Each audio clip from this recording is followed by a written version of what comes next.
Good afternoon. You're listening to In Focus with Silvana Pavlovska. This is a series of broadcasts which deal with the PRESPA agreement as cultural genocide of the Macedonian national identity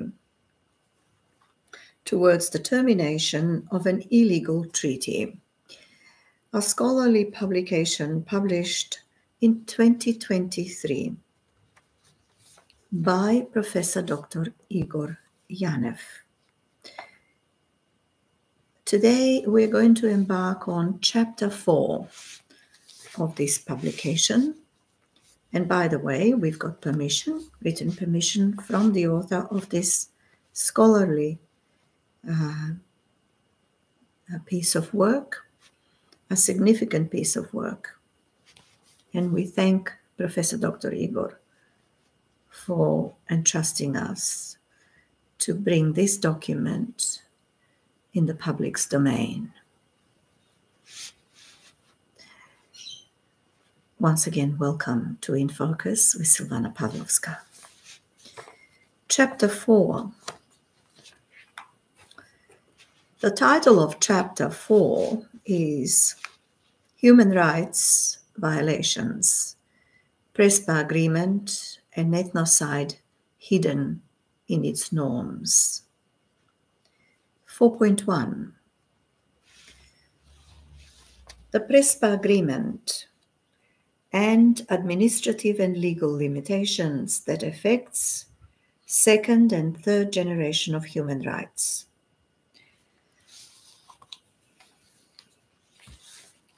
The PRESPA Agreement, and that is PA for short, as we may derive from the previous chapter in this publication, contains a number of so-called ID modifiers with the special aim to set restrictive administrative and legal limitations on the use of basic national terms: Macedonia, Macedonian, Macedonians, and all other terms derived from them that, under erga omnes principle embedded in the PRESPA Agreement, supposed to belong after the PA registration in the United Nations exclusively to Greece.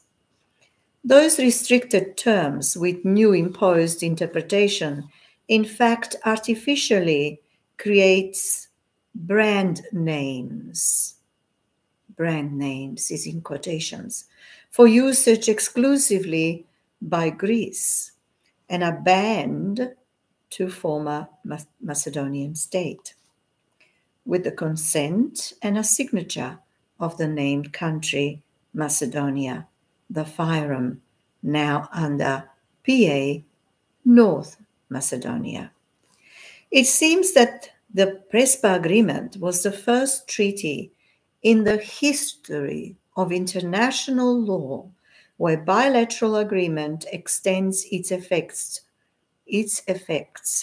to third parties and even worldwide erga omnes not involved in the treaty or creation of the treaty.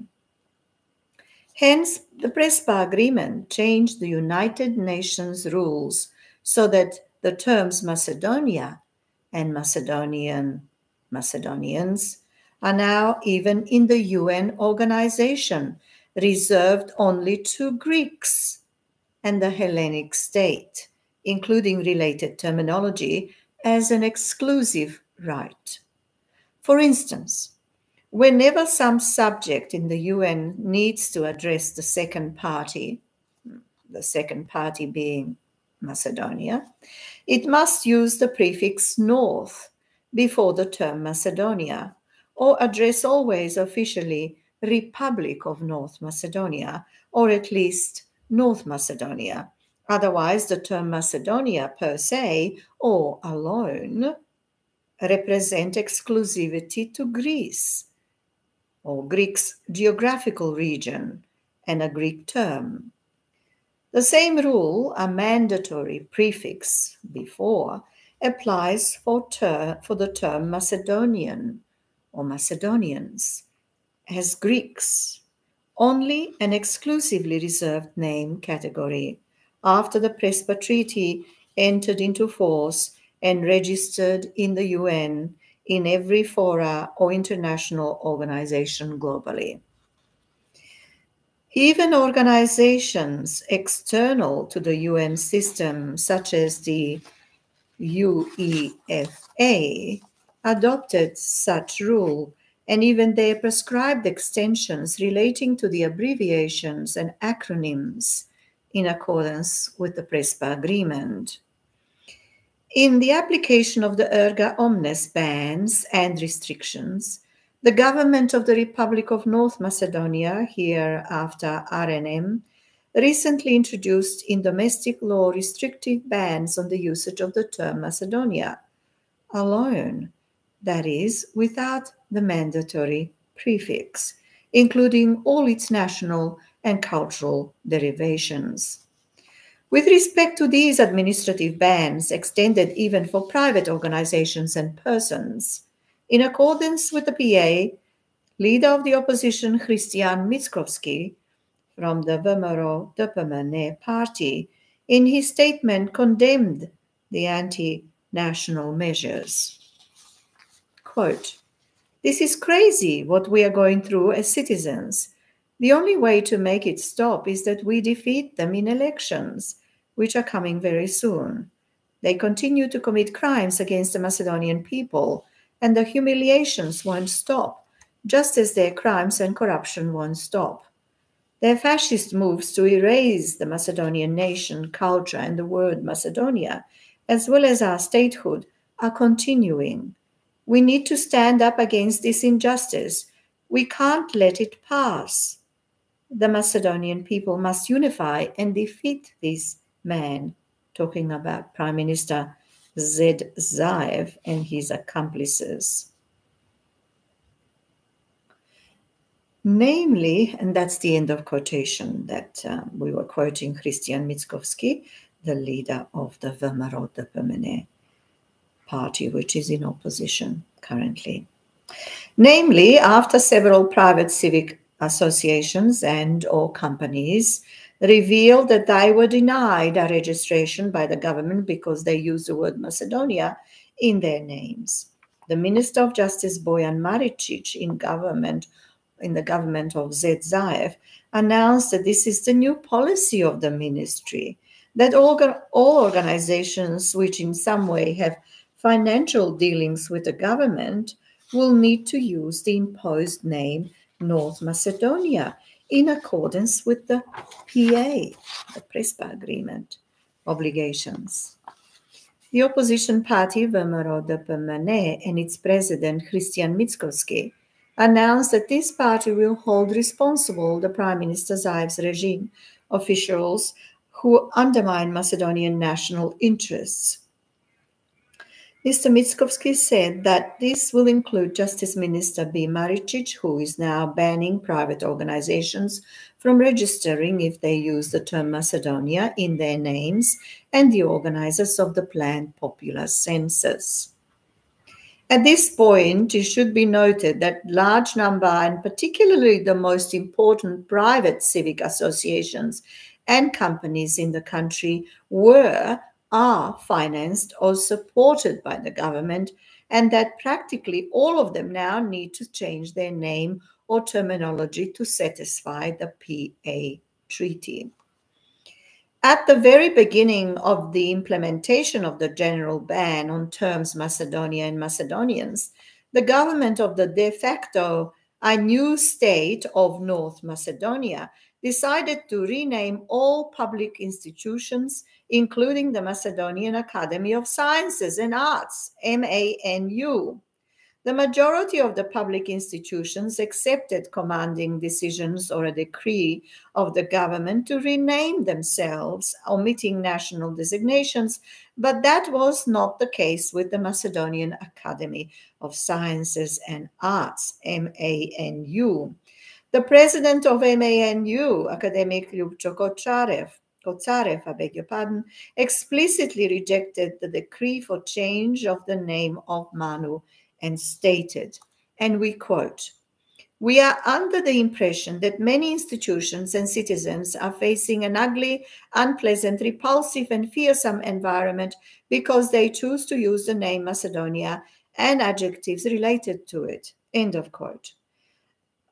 Kotsarev, an academic who explained the position of Manu in several other occasions and cases with similar statements against the revisions of national identity, indicating further strong opposition in the country against the oppressive government policy of nullifying national identity and cultural identification in accordance with the PRESPA Code demands.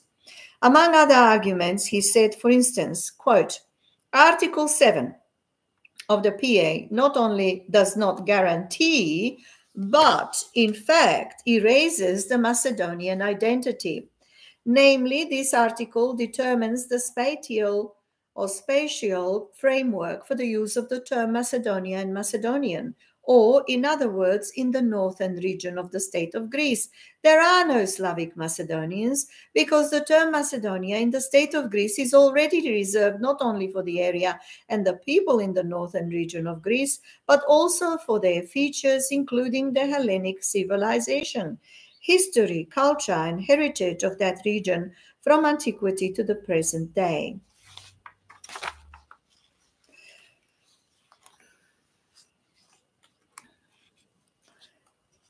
Thus, contrary to the historical facts, this agreement claims that in the region of Macedonia, in the state of Greece, from antiquity until today lived only Hellenic but not Slavic Macedonians, starting from the fact that the action of the Slavic Macedonians in the state of Greece is part of the Macedonian identity. It appears that the PRESPA agreement, as I pointed out earlier, erases and does not guarantee the Macedonian identity.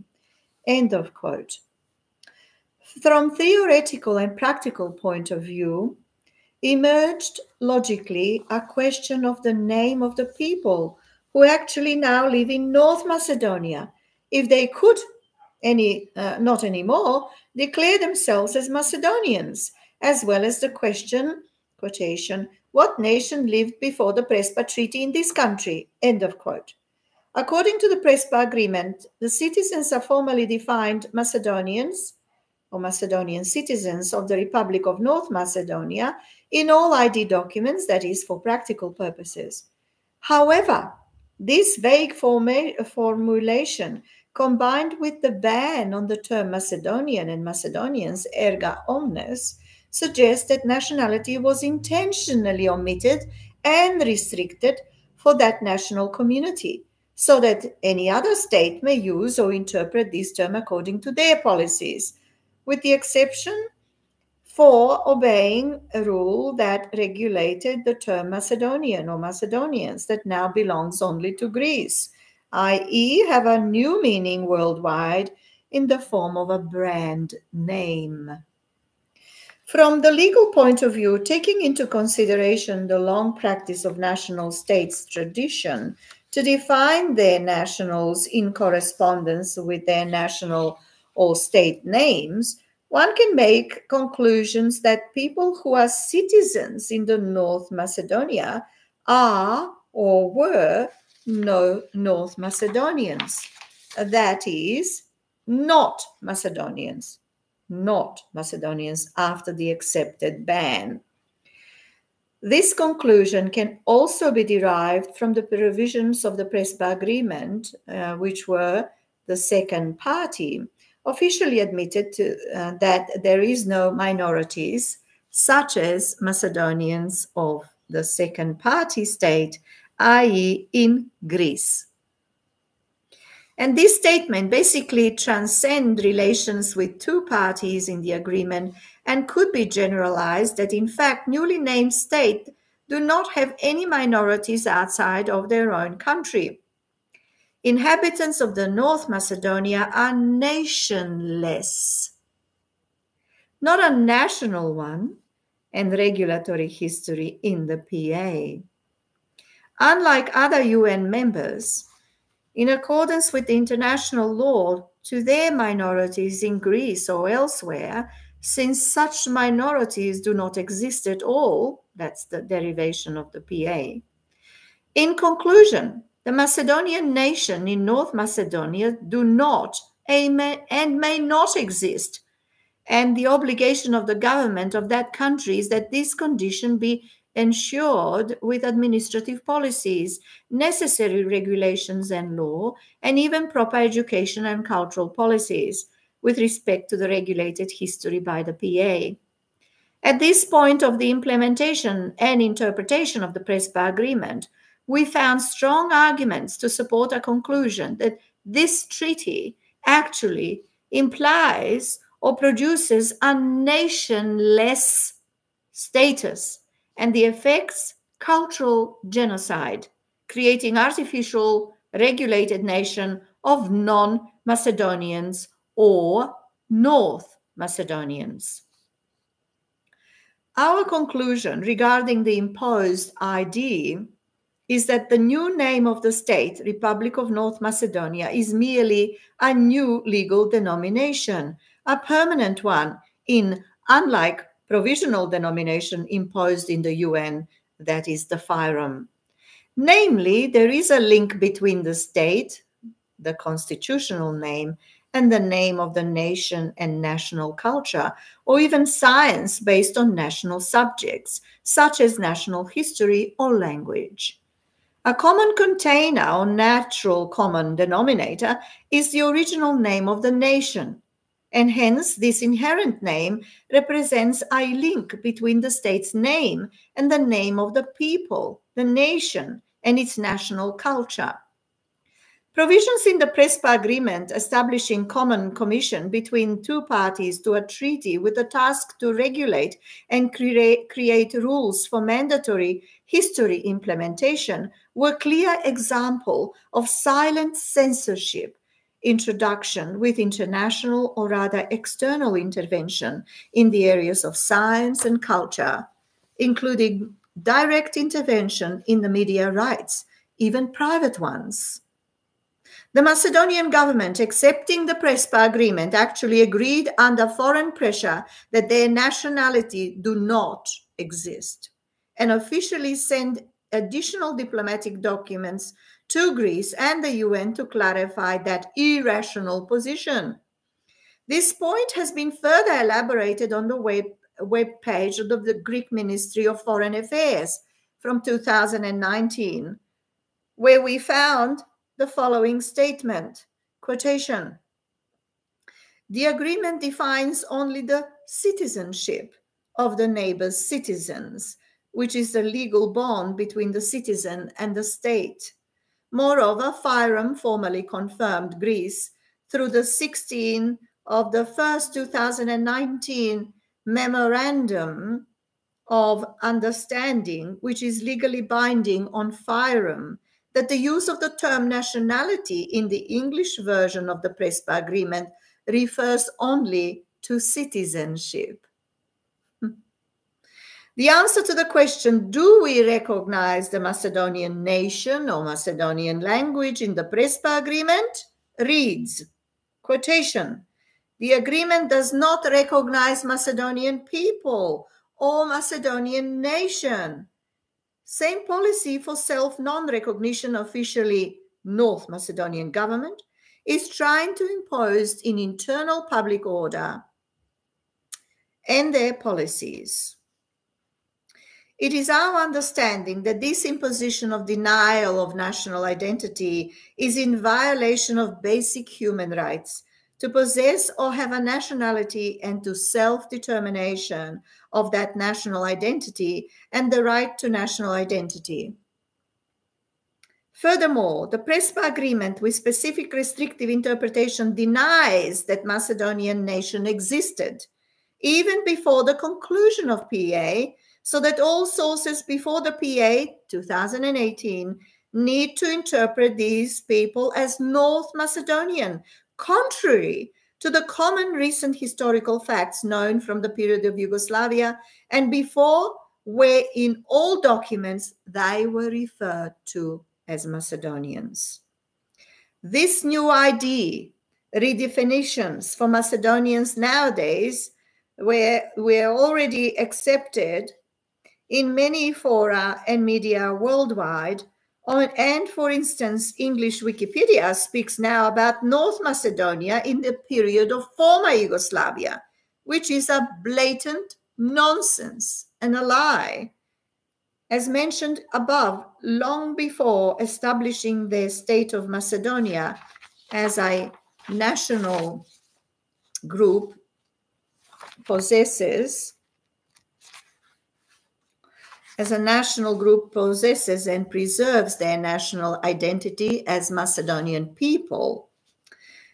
It's well-known fact that they were recognized even by the Serbian king in the old Yugoslavia in the 20th century, who, as the monarch, fought against the Macedonian separatism, so that any attempt to fabricate or regulate history such as that they were Tito's creation, as suggested, represent flagrant politically motivated manipulation and prohibited act of damnatio memoriae.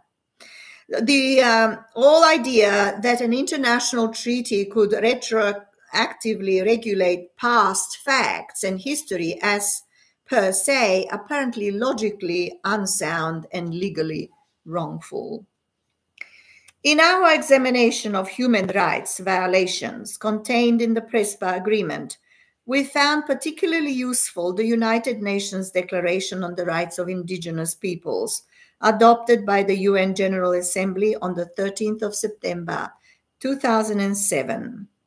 In this document, the term nationality is not related only to citizenship, but more comprehensively to its original sociological context of the collective international human rights that people possess even out scope of its legal relation to any particular state, says Professor Dr. Igor Yanev.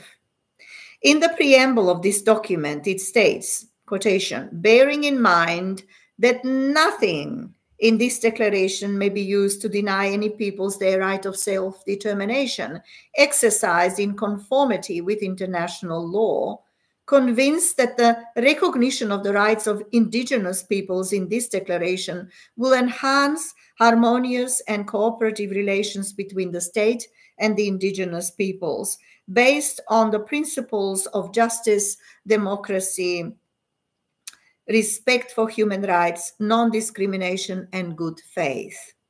Encouraging states to comply with and effectively implement all their obligations as they apply to indigenous peoples under international instruments, in particular those related to human rights, in consultation and cooperation with the people concerned. Recognizing and reaffirming that indigenous individuals are entitled without discrimination to all human rights recognized in international law, and that indigenous peoples possess collective rights which are indispensable for their existence, well-being, and internal development as peoples. Recognizing that the situation of indigenous peoples varies from region to region and from country to country, and that the significance of national and regional particularities and various historical and cultural backgrounds should be taken into consideration. End of quote. May I, at this juncture, remind you that you are listening to In Focus with Silvana Pavlovska YouTube channel. And the series which we started not long ago is the PRESPA Agreement as Cultural Genocide of the Macedonian National Identity towards the Termination of an Illegal Treaty, a scholarly publication by Professor Dr. Igor Yanev, an expert on international law and constitutional law, who's the author of many books. The publication was published in 2023, only, what is it now, 2 months ago? Today is the 3rd of March, 2023. Recognizing that the situation of indigenous peoples varies from region to region and from country to country, and that the significance of national and regional particularities and various historical and cultural backgrounds should be taken into consideration. End of quote. Here, Professor Dr. Igor Yanev was citing the United Nations Declaration on the Rights of Indigenous Peoples, adopted by the UN General Assembly on the 13th of September 2007 document. This wording, says Professor Dr. Igor Yanev, in the preamble, as we may derive at this point, indicate that nationality should be interpreted as a broad international category and concept independent from the state, in such manner that indigenous peoples may possess this legal quality capacity based on the right of self-determination and group right, where there is an international obligation of state or states to take into consideration and respect the national or regional particularities and various historical and cultural backgrounds of these people. Clearly, this United Nations document reaffirms simple fact that people, even in the pre-state status or conditions prior to the state emergence formation, could form ethnic national communities, and that such ethnic or primitive pre-national groups have the rights that are protected by international law outside of the state institution and its local power or jurisdiction. In Article 2, it is provided that, quotation, indigenous peoples and individuals are free and equal to all other peoples and individuals and have the right to be free from any kind of discrimination in the exercise of their rights, in particular, that are based on their indigenous origin or identity, end of quote. And Article 3 stipulates that, quotation, indigenous peoples have the right to self-determination. By virtue of that right, they freely determine their political status and freely pursue their economic, social, and cultural development. End of quote. To clarify the character of the term nationality, we quote here the Article 4 and Article 5 that confirm the existence of necessary level of autonomy from the state or the authority with respect to that popular or national capacity by creating collective right vis-a-vis a state that is obligations to respect the independent nature of that national collective international right. Quotation, indigenous peoples, in exercising their right to self-determination, have the right to autonomy or self-government in matters relating to their internal and local affairs, as well as ways and means for financing their autonomous functions. End of quote. Article 4. Indigenous peoples have the right to maintain and strengthen their distinct political, legal, economic, social, and cultural institutions while retaining their right to participate fully, if they so choose, in the political, economic, social, and cultural life of the state. Article 5, end of quote. For the purposes of our research, says Professor Dr. Igor Yanev, we should emphasize that everything that is legally applicable in the cited UN Declaration on Indigenous People may also be applicable to all other peoples, groups, or nations without prejudice regarding different level of development. Indigenous rights, norms, and principles constitute also a body or set of general collective ethnic national rights, norms, and principles that concern all human beings without prejudice or dependency to their relation or form or link vis-a-vis a state. Namely, a right to nationality is a universal human right, and by the spirit of the declaration, not dependent on the mere status of authority or formal link to the state or pre-state authority. In that broader legal context, we should understand the provisions of Article 6 regarding nationality. Quotation, every indigenous individual has the right to a nationality, end of quote.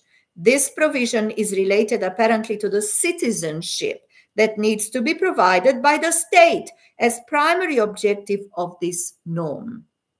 But in the spirit of this declaration, it goes beyond the mere link between the inhabitants and the state where they belong, and should be interpreted literally as the right to create, form, and belong to the certain independent ethnic nation, that is, as a right to collectively self-determine national group or ethnic national community.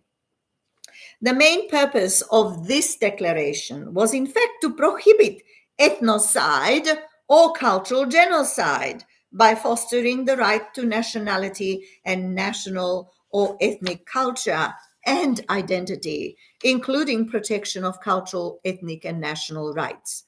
A right to national culture is particularly regulated in Article 8. It provides the following rights and obligations of states to people living in their territorial jurisdiction and needed to be protected from authorities or other groups. 1. Quotation 1. Indigenous peoples and individuals have the right not to be subjected to forced assimilation or destruction of their culture. 2. States shall provide effective mechanisms for the prevention of and redress for A. Any action which has the aim or effect of depriving them of their integrity as distinct peoples or of their cultural values or ethnic identities. B. Any action which has the aim or effect of dispossessing them of their lands, territories, and resources. C. Any form of forced population transfer which has the aim or effect of violating or undermining any of their rights. D. Any form of forced assimilation or integration. E. Any form of propaganda designed to promote or incite racial or ethnic discrimination directed against them. End of quote. As we may conclude from these provisions, all or most of these rights concerns protection of national culture, nationality, and ethnic rights relating to distinct collective nationality and against the possible cultural genocide as a special form of genocide based on terminations of cultural and spiritual identity of ethnic national groups. Furthermore, in the next Article 9 of the Declaration, National Ethnic Rights as collective concept of protection, I expressly denoted, quotation, indigenous peoples and individuals have the right to belong to an indigenous community or nation in accordance with the traditions and customs of the community or nation concerned. No discrimination of any kind may arise from the exercise of such a right. End of quotation.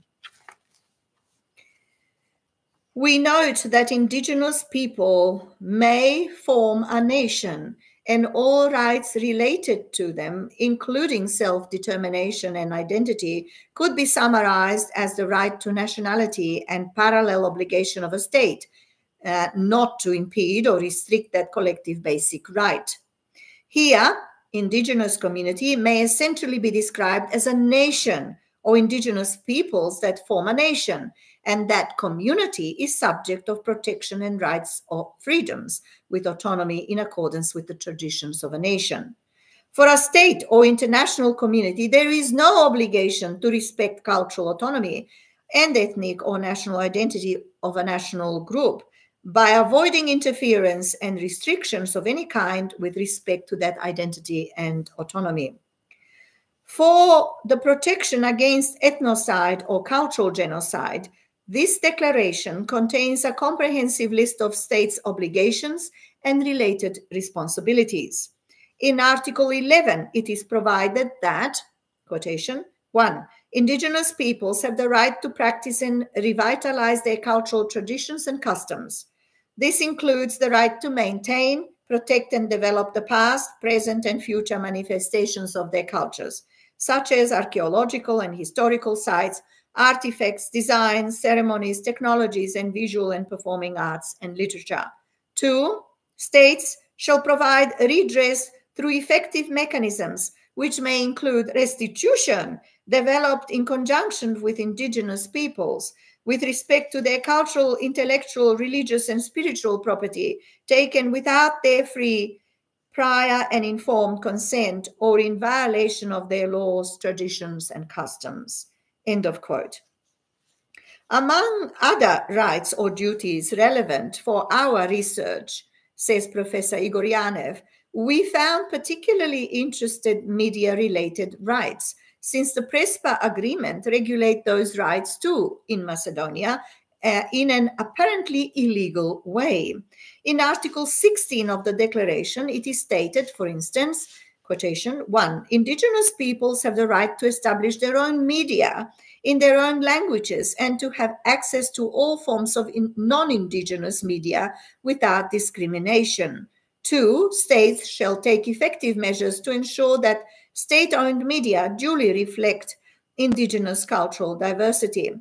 States without prejudice to ensuring full freedom of expression should encourage privately owned media to adequately reflect indigenous cultural diversity. End of quote. This particular article of declaration reveals to us another form of blatant violations relating to human rights and cultural identity regarding the PRESPA agreement. Namely, the PRESPA agreement not only denies a nationality to a certain community and the right to collective nationality, but it appears to deny a list of fundamental rights all the way, even to the level of basic freedom of expression.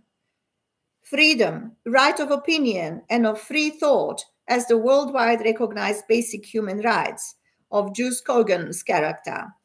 Declaration presented here merely reflects the jus cogens norms that impose obligations on states and international authorities to respect those basic freedoms and protect them, not just on individual level, but collective level as well. The declaration itself invoked International Covenant on Economic, Social, and Cultural Rights, International Covenant on Civil and Political Rights, particularly provisions in them relating to self-government and or self-determination. Also, the declaration recalled the Universal Declaration on Human Rights, and that document, in the spirit of the new interpretation of the declaration's nationality, appears to be somewhat amended, particularly with the collective inherent right to nationality as a broader concept of basic right than the original right to a citizenship as individual concept embedded in the content of the Universal Declaration of Human Rights. In that new light of Declaration on Indigenous Rights, provisions in the PRESPA agreement violated Articles 18 and 19 of the Universal Declaration on Human Rights and corresponding provisions in the International Covenants on Human Rights related to self-determination. From a legal point of view, the right to self-determination represents, in essence, a right to identity, where identity is defined by individual or collective relation to national or ethnic community as capacity for relational freedom of self-identification within the group or vis-a-vis a group community authority. In this context, the right to identity means right to a national identity, or at least ethnic, one growing to become national identity, where a group of people may have found some common roots or social strong grounds that bind them as close community based on the same history and or language, and recognized by the community or the group. The right to self-determination is therefore the right to free or national determination or right to independent national identity as collective self-identification as a group and by the group, that is, vis-a-vis other groups or authority. Every ethnic group in historical context shows natural tendency to expand its influence and become integrated national community with more social power and hence more rights. For this reason, the right to self-determination primarily relates to the right to national identity as recognized national interests or general right to nationality, eventually entailing more corresponding obligations of international or state character. In modern times, modern states were born in the late 18th and 19th century, were smaller social groups united into larger national communities, ready to form the non-feudal integrated industrial states, usually after the process of industrial revolutions and emergence of strong and expanding financial industrial elites or social classes. Only through the emergence of sovereign state, national communities could acquire the full recognition and protection of their independent rights and interests, and pursue peaceful development to the full extent of collective or national potentials and their self-fulfillment. Hence, in modern relations emerged a duty of, and for modern international community, of states to recognize and respect the national rights, both collective and states' empowerment or entitlements, irrespectively from the accomplished level of development of states' authority or form and level of organized communities. In that light, the Declaration of Indigenous Rights, expanded set of original individual human rights known in the Declaration on Human Rights and mentioned covenants, by giving broader meaning to terminology of national rights and the right to self-determination as national self-determination of communities as nations, their individuals and nation states. According to this declaration from 2007, it is contrary to the international law to practice cultural assimilation or any act of nullification or degradation of the original cultural or ethnic identity chosen by the people or nation themselves. Thus, any attempt to modify or disrespect the original national or ethnic identity represent a flagrant violation of basic human rights. For instance, any attempt to negotiate or to rewrite history by negotiations or associate by government acts or decisions any language of one nation to another one, or intervene in another way in any such cultural or educational areas by an external act such as the treaty or even the UN or the EU resolution, should be interpreted as blatant violation of international human rights law. In this context, we should again reiterate that the name of the state represents a national name, subject to self-determination and national self-identification, both as a human right to nationality and sovereign right of the state. Article 15 of the Universal Declaration on Human Rights provide for individual right to nationality, that is, as citizenship, whereas the Declaration on Indigenous Rights provides for the collective right to nationality as codification of emerging jus cogens norms protecting that collective people's right. It appears from that concept that the collective rights are not confronted or entirely different category of rights vis-a-vis individual rights, but rather complementary sorts or versions of rights. In the UN summary related to the adoption of that declaration, collective rights, where the collective rights were expressly addressed, stating quotation. The declaration addresses both individual and collective rights, cultural rights, and identity, rights to education, health, employment, language, and others. It outlaws discrimination against indigenous peoples and promotes their full and effective participation in all matters that concern them. It also ensures their right to remain distinct and to pursue their own priorities in economic, social, and cultural development. The Declaration explicitly encourages harmonious and cooperative relations between states and indigenous peoples. End of quote. These collective rights, as jus cogens norms of the general character, are applicable to all nations or ethnic groups, regardless of their status or stage of development. Remarkably, in the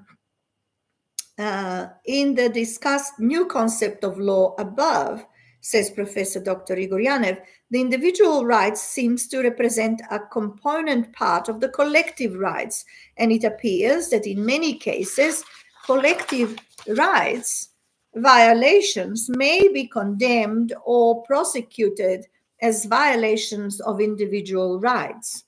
Regardless of the interpretation, the PRESPA agreement represents a clear example of violation for both human collective rights and sovereign rights of a state, including the state's membership rights in the system of international organized community, UN and other organizations and fora related to the UN organization. In the UNESCO Mexico City Declaration on Cultural Policies from 1982, particular section deals with the cultural identity. These two words, cultural identity, are in quotations. It was agreed or provided for that, quotation, 1, every culture represents a unique and irreplaceable body of values, since each people's traditions and forms of expression are its most effective means of demonstrating its presence in the world.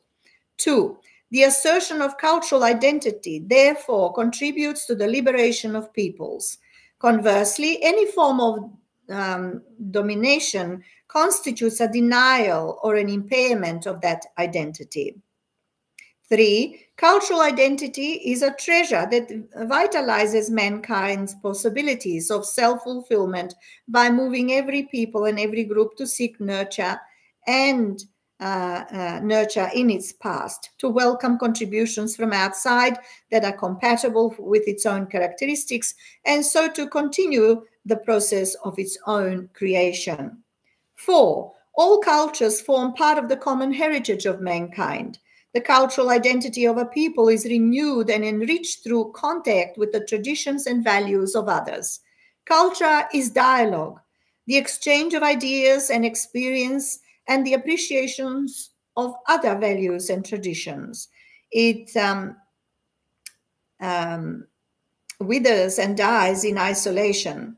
5, the universal cannot be postulated in the abstract by any single culture. It emerges from the experience of all of the world's peoples as each affirms its own identity. Cultural identity and cultural diversity are inseparable. 6, special characteristics do not hinder, but rather enrich the communion of the universal values that unite peoples. Hence, the recognition of the presence of a variety of cultural identities, wherever various traditions exist side by side, constitutes the very essence of cultural pluralism. 7, the international community considers its duty to ensure that the cultural identity of each people is preserved and protected.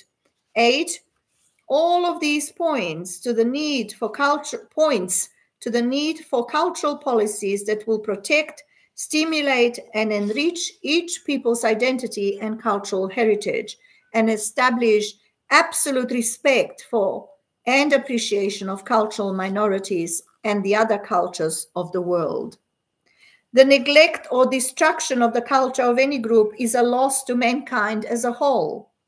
9, the equality and dignity of all cultures must be recognized, as must the right of each people and cultural community to affirm and preserve its cultural identity and have it respected by others. End of quote. You are listening to In Focus with Silvana Pavlovska, and we are sharing with you publicly Chapter 4 of the publication titled "The PRESPA Agreement as Cultural Genocide of the Macedonian National Identity Towards the Termination of an Illegal Treaty," a scholarly body of work whose author is Professor Dr. Igor Yanev. Dr. Igor Yanev says, in conclusion, the cultural identity that primary in this context means national cultural identity is inviolable and in fact matter of reserved sovereign domestic jurisdiction. Every nation possesses unlimited freedom on the interpretation of its own history and traditions. No one is entitled to interpret culture or interfere with cultural beliefs of other nations. In the section on cultural heritage, it was provided that, paragraph 23, quotation, paragraph 23, the cultural heritage of a people includes the works of its artists, architects, musicians, writers, and scientists, and also the work of anonymous artists, expressions of the people's spirituality, and the body of values which give meaning to life. It includes both tangible and intangible works through which the creativity of those people finds expression, languages, rites as in R-I-T-E-S, beliefs, historic places and monuments, literature, works of art, archives, and libraries. 24. Every people, therefore, has a right and a duty to defend and preserve its cultural heritage, since societies recognize themselves through the values in which they find a source of creative inspiration. And paragraph 5, the cultural heritage has frequently suffered damage or destruction as a result of thoughtlessness, as well as of the process of urbanization, industrialization, and technological penetration. But even more intolerable is the damage caused to the cultural heritage by colonialism, armed conflict, foreign occupation, and the imposition of alien values. All these have the effect of severing a people's links with and obliterating the memory of its past. Preservation and appreciation of its cultural heritage therefore enable a people to defend its sovereignty and independence, and hence affirm and promote its cultural identity. Paragraph 26, the resolution to their countries of origin of works, the restitution to their countries of origin of works illicitly removed from them is a basic principle of cultural relations between peoples. Existing international instruments, agreements, and resolutions could be straightened to increase their effectiveness in this respect. End of quote. Furthermore, freedom of scientific and cultural creation or artistic innovations and development are inviolable and protected. Paragraph 7. The flowering of culture is inseparable both from the independence of peoples and from individual freedom. Freedom of opinion and expression is essential for the creative activities of artists and intellectuals alike. Paragraph 8. Social and cultural conditions must be established which will facilitate, stimulate, and guarantee artistic and intellectual creation without political, ideological, economic, or social discrimination. Paragraph 29. The development and promotion of art education imply not only the formulation of specific programs designed to foster artistic appreciation and support groups or institutions engaged in creation and dissemination, but also the encouragement of activities that will stimulate public awareness of the social importance of art and intellectual creation. Same rights relating to culture and identity could be found in the following sections. Paragraph 37. The modern communication media should facilitate objective information on cultural trends in the various countries without detriment to the freedom of creativity and cultural identity of nations. Paragraph 38. The technological progress of the last few years has led to the expansion of cultural industries. Whatever their mode of organization, these industries play an important role in the distribution of cultural goods. However, in their international activities, they often disregard the traditional values of society and kindle hopes and aspirations which are not in keeping with the actual needs of its development. Furthermore, the absence of national cultural industries may, particularly in developing countries, constitute a source of cultural dependence and give rise to alienation. Paragraph 39. It is consequently essential to encourage the establishment of cultural industries in countries where they do not exist, through bilateral and multilateral assistance programs, always ensuring that the production and distribution of cultural goods is in keeping with the integrated development of each society. Paragraph 40. The modern communication media are now fulfilling a basic role in education and the spreading of culture. Society, therefore, has to find ways and means of using new production and communication technologies to achieve genuine individual and collective development and to promote the independence of nations by preserving their sovereignty and strengthening peace in the world. End of quote. These paragraphs apparently indicate that irrespective of factual truth, every nation has a right to self-identification and non-interference from others in their beliefs or historical interpretations and traditions. Others have a duty to respect those beliefs, even though they may not agree regarding such beliefs or stands. Therefore, from different historical stands or beliefs, no international dispute could arise or be generated, particularly not a difference that could require degradation of the membership status on any one member state in the United Nations, as was the Macedonian case. As for obligations of nations to recognize other cultures and diversity, the declaration provides in paragraph 46, quotation, international cultural cooperation must be based on respect for cultural identity, recognition of the dignity and value of all cultures, national independence and sovereignty, and non-intervention. Consequently, in cooperative relations between nations, all forms of subordination or the replacement of one culture by another should be avoided. It is also central to rebalance cultural interchange and cooperation in order that the less known cultures, particularly those of certain developing countries, may be more broadly disseminated in all countries. End of quote. As we may derive from this subsection of the declaration, other countries may not intervene in affairs of cultural national character or domestic and sovereign identity matters. These vital elements related to cultural or national identity remain in sovereign, inviolable domestic jurisdiction. Stricto sensu.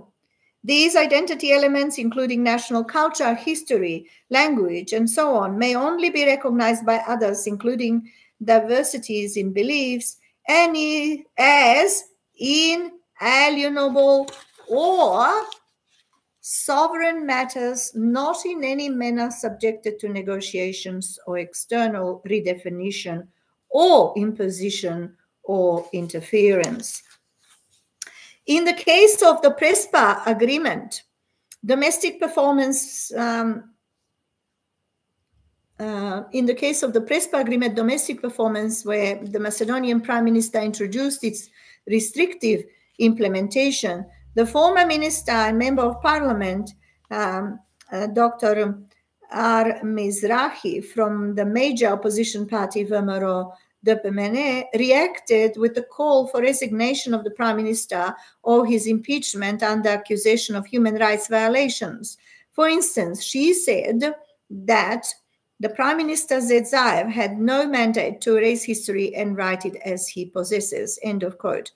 After the Macedonian Academy of Science and Arts rejected the renaming itself as academic institution according to the PRESPA Treaty, its present President, I beg your pardon, Ljupčo Kočarev, strongly condemned the policy of Zaev, comparing Prime Minister Zaev with the Turkish Sultan. Kočarev said that since the Sultan in 1903 until recently, no one else had banned the name of Macedonia, and added that the Macedonian name, language, culture, identity, history, national consciousness, and self-identity are a sovereign, inalienable, universal right of the Macedonian people. Paradoxically and sadly, we have lost some of these rights in the search for the ancient past, while it seems that we will soon lose all those rights in the name of a European future. End of quote. It should be mentioned at this point that after completion of the PRESPA agreement in 2019 and its registration in the United Nations, the Bulgarian government have promptly activated a new dispute on the problem of identity that now has to be solved if Macedonian state, now the Republic of North Macedonia, want to become a EU member. Namely, the Macedonian Prime Minister Zed Zaev with the Prime Minister of Bulgaria, B. Borisov, concluded a treaty in 2017 with subject matter covering Macedonian identity. In this treaty of friendship, so-called friendship, good neighborliness and cooperation between the two countries, in similar way, like with Greece, Macedonia naively admitted that there was a dispute with Bulgaria over national Macedonian history and language, where the Bulgarians claimed that these ID elements belong to them, and that until this so-called dispute is solved, Bulgaria will not lift the policy of veto blockade on the Macedonian accession to EU. The president of MANU reacted with respect to this Bulgarian blockade, placed as condition even before obtaining a date for beginning of the negotiations with EU, and revealed assimilation Bulgarian strategies and policies against Macedonia. Quotation, unfortunately, today we are faced with unprincipled blackmail and threats and unscientific arguments, a preposterous claim that the Macedonian identity and the Macedonian language have Bulgarian roots, an observed request for Macedonia to define its national genesis as required by a neighboring country, end of quote. And he also added, quote, after 75 years of statehood of Macedonia, the old appetites of some of our neighbors, new questions, and all wounds have opened. They are attacking what is most sacred to us. We are witnessing that some agreements are being made behind the back of the Macedonian people, end of quote. In a separate statement, Kočarev specifically addressed the problem of the language, where Bulgaria claims that Macedonian language is in fact a form of Bulgarian language, and that North Macedonia must accept that as a condition for the solution of the dispute. And thus deblockade its accession to the EU, and stated the following remark, quotation, languages are formed over a long period of time and over a broad space, and unlike nation states, which have a specific time of establishment and clearly defined sovereignty, languages are complex, adaptable, and are established over hundreds of years, long before the nation states, end of quote. Kočarev in his column shoots back at the demands from Bulgaria, which wants Macedonia to declare the Macedonian language as a newly minted invention codified in 1944, as if that is the year the language was created by the Bulgarian language, from the Bulgarian language. Kočarev warns that Bulgaria will want the dialects of the Macedonian languages spoken in Albania, for example, to be declared as dialects of the Bulgarian language, end of quote.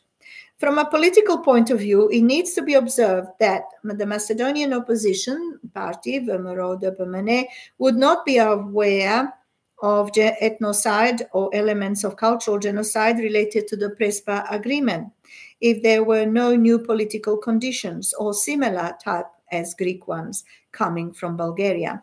The opposition actually learned about the illegality of the PRESPA agreement only after the country was subjected to blackmailing for entrance or application to the EU by Bulgaria. Namely, the political elite in Macedonia silently already sold the state's name for promises of EU future, but conditionally didn't finish with the PA and continued even more directly with an open Bulgarian blackmail that was unbearable. In conclusion, the PRESPA agreement indeed nullified national identity. And at that point, the Bulgarian strategists saw a chance to fulfill a national gap or lost identity with the implementation of their own national identity on so-called North Macedonians, who actually never existed as such people in their history. That is, invented North Macedonians represent non-existing artificial nation. Beside the MANU, M-A-N-U, the leadership of the major opposition party, VMRO DPMNE, appears to be now more motivated to reconsider the value and validity of the PRESPA agreement and the possibilities of its change or annulment termination. Among a set of international administrative and legal issues created by the implementation of the PA, a special problem emerged in issuing new personal ID cards that are mandatory IDs for all adult persons in the population over the age of 18, namely the Albanian ethnic population and their political representatives refused to be named in the new ID cards as national Macedonians or North Macedonians, and not even as the citizens of the Republic of North Macedonia. They requested to be designated as a nationality in formal nationality section in the IDs as Albanians, only nationality Albanian. That problem was the legacy after the Ohrid Framework Agreement that was incorporated into the preamble of the PRESPA agreement as its constituent part under explicit request of all Albanian parties in the Macedonian parliament in order to vote for the PA ratification and consequent constitutional amendments. Similar designation for Macedonians as nationality was not possible to embed in ID documents due to the legal obligations stemming from the PRESPA agreement. After a few months of debate over the nationality section in the personal IDs in the Macedonian parliament, the government finally decided not to fulfill the nationality graph in case of ethnic Macedonians, not to include, decided not to fulfill or include nationality graph in case of ethnic Macedonians at all. Instead of passing a law in the parliament that was required by the constitution, Zaev's government enacted a bylaw regulation issued by the Ministry of Internal Affairs for new ID cards with a new name for the state and empty space for Macedonians only in the section or the graph related no nationality. At the beginning of all that process, Prime Minister Zaev insisted on citizenship formula of all citizens. After the apparent statement in the parliament, the president of North Macedonia, S. Pendarovski, addressed the issue and stated that there should be no designation for nationality in ID cards at all. When it became unavoidable under the request from the Albanian political parties that nationality must retain in the new IDs, Pendarovski commented, quote, "Personally, I do not agree, but if they vote in this way, I will sign the decree, although I do not agree that this information should be included on the identity cards," end of quote. At the end of the process, in the Macedonian parliament, decision on that issue was unsuccessful due to the filibustering with thousands of amendments by the opposition, mainly from political party, the left. Namely, that law on IDs could not pass without the national designation for Macedonians in the IDs. All this mess related the blockade and filibustering in the parliament was actually a result of initial empty promises launched by SDSM propaganda regarding the alleged preservation of national identity in the new changed state's name and provisions incorporated by in the PA. Zaev's SDSM party as a ruling party in the government and in the Macedonian parliament in the period of 2018 to 2019, in order to avoid national dissatisfaction or resistance, actually promised the people that constitutional changes in January 2019 would not affect a national identity and that identity will not change under the PA and adoption of amendments related to the PA. In 2021, the SDSM could not propose a logical solution for IDs with the new national identity, that is, with designation North Macedonians, since that would only prove that Zaev's SDSM government lied to the Macedonian people about the PA's changes for, in fact, almost 3 years. That is, providing that nationality was indeed changed with the PA at the beginning of 2018 signing of the PA. In the absence of a solution for ID cards, since neither Macedonians as an ID solution nor transformed North Macedonians could pass the process in the parliament and become the law, Zaev's government decided to create a bylaw contrary to the constitutional requirements, only to solve the problems of thousands of people left without personal IDs. The new ID cards were, among other usages, applications of a general character, a precondition for early local election that was scheduled to be held in Macedonia on the 17th of October 2021, since the IDs are necessary documents in the voting process in Macedonia and all other administrative processes as well. From the political angle, a case with the IDs that proved to be fundamentally unsolvable only demonstrated that Zaev's government intentionally deceived the Macedonian people when spreading propaganda in favor of the PA, that national identity will not be modified or changed with the agreement, and required constitutional changes in accordance with that treaty. Although apparently the PA contained ID modifiers, as Greeks repeated many times. Two similar political parties in the Macedonian opposition bloc, the political party of the lefts and the political party Voice for Macedonia, promised a termination of the PRESPA agreement if they win in early general elections, expected to be in early 2022. On the other hand, we noted that with respect to this treaty, the US President Joseph Biden warned all parties and individuals not to attack on or to nullify the Ohrid and PRESPA agreements to avoid US sanctions. Wow.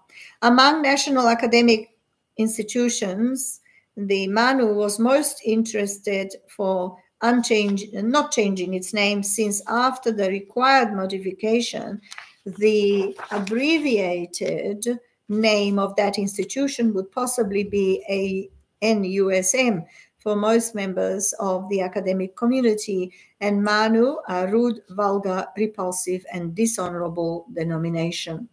One of the worst aspects of the PA was provision that set of denominations, ID modifiers, should be implemented retroactively, changing even the actual facts related to the statehood of the country. Well, that was chapter 4.1 in its entirety.